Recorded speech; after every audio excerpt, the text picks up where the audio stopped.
Hello दोस्तों, आज हम गैलुसाक लॉ को पढ़ेंगे। तो गैलुसाक लॉ हमारा प्रेशर एंड टेम्परेचर के रिलेशनशिप को बताता है। गैलुसाक के according at constant volume the pressure of given amount of gas is directly proportional to the absolute temperature. ठीक है, मतलब कि यहाँ पर जो प्रेशर है वो डायरेक्टली प्रोपोर्शनल होगा एब्सोल्यूट टेम्परेचर की एट कांस्टेंट वॉल्यूम पर। यानी कि अब यहाँ पर प्रोपोर्शनलिटी घटेगा तो हमारे कांस्टेंट आएगा। अब इसको इस तरह से भी लिख सकते हैं, P upon T equal to constant की।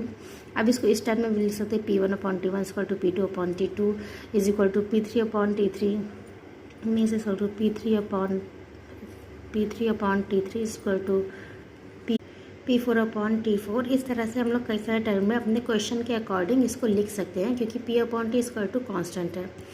ठीक है, अब इसके ग्राफ की बात करें तो क्योंकि P डायरेक्टली प्रोपोर्शनल टी यानी कि हमारा जो प्रेशर है वो डायरेक्टली प्रोपोर्शनल है टेम्परेचर के, तो इसके बीच में स्ट्रेट लाइन ग्राफ बनेगा। अब हम दूसरा ग्राफ देखें, P upon T is equal to है कांस्टेंट के। तो P अपॉन टी का ग्राफ अगर T या फिर प्रेशर या टेम्परेचर के वर्सेस बने तब हमारा जो ग्राफ बनेगा वो कांस्टेंट वाला ग्राफ बनेगा, क्योंकि P अपॉन टी हमारा कांस्टेंट है, इसलिए हमेशा ये कांस्टेंट रहेगा। ये वैसे ये वाला ग्राफ इसको भी हम स्ट्रेट लाइन ग्राफ ही कहते हैं। ठीक है, ये भी स्ट्रेट लाइन ग्राफ है, ये भी स्ट्रेट लाइन ग्राफ है, लेकिन दोनों का मतलब अलग है। यहाँ पर प्रेशर बढ़ रहा है, यहाँ पर टेम्परेचर बढ़ रहा है तो प्रेशर बढ़ रहा है। यहाँ पर ऐसा नहीं है, यहाँ पर पी अपॉन टी कॉन्स्टेंट है, इसलिए एक जगह पे कॉन्स्टेंटली बढ़ रहा है। इसका केवल टेम्परेचर पे का या फिर केवल प्रेशर का इस पर कोई फ़र्क नहीं पड़ रहा है। ठीक है, अब देखिए, अब हमने तीन लॉ पढ़ लिए हैं, Boyle's law, Charles law, Gay Lussac law. तीनों के बीच में क्या चीज़ आपको मेन चीज़ जो याद रखनी है वो क्या है? बॉयल्स लॉ हमारा पीवी रिलेशनशिप को बताता है जहाँ कांस्टेंट टी होता है।